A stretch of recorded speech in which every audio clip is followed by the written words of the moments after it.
Mait, üks tõsine tööpäev on selja taga autoriteetse Mart Poomi käe all. Millised need esimesed muljed ja millised esimesed tunded peale sellist päeva? Ütleme nii, et särk on ikka täiesti läbimärg, et see oli esimene pallitrenn mulle peale puhkust. Üsna järsk algus, et tavapärane see ei ole, et tuled mingi koondise kogunemisel niimoodi, et ei ole kuu aega põhimõtteliselt korralikult trenni teinud. Jah, alguse kohta niisugune korralik äratus. Mardi ja Aiko trenne võrrelda sarnasuse erinevusi, mida tähendab? Selle kohta ma võib-olla oskan öelda nädala lõpus, et see oli Mardi käe all mul üle pika ja üks esimesi trenne, et nädala lõpus võid uuesti küsida.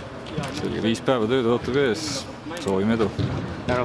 Madis, sul on noortekoondistest palju kogemusi selja taga, aga tänane trenn oli silmnähtavalt väga intensiivne. Kuidas neid kahte võrrelda ja kas saab üldse võrrelda?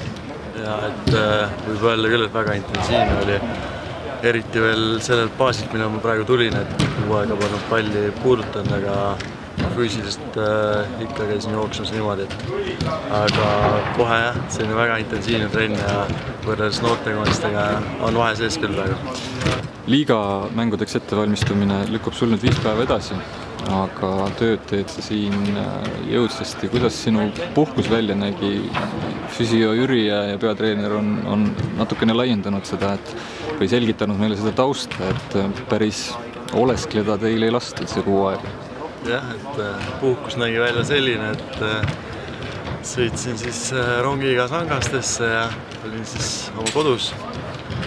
Ja võib öelda küll, jah, et juba esimesel 2 nädalal pidi tegema füsiode poolt ette antud harjutusi, siis laduda põhja uueks hooajaks ja viimased 2 puhkuse nädalat olid juba selline jõusaalis ja jooksmised, et selline vaheldust on ja puhkus saab küll, aga tööd peab tegema selle ajal.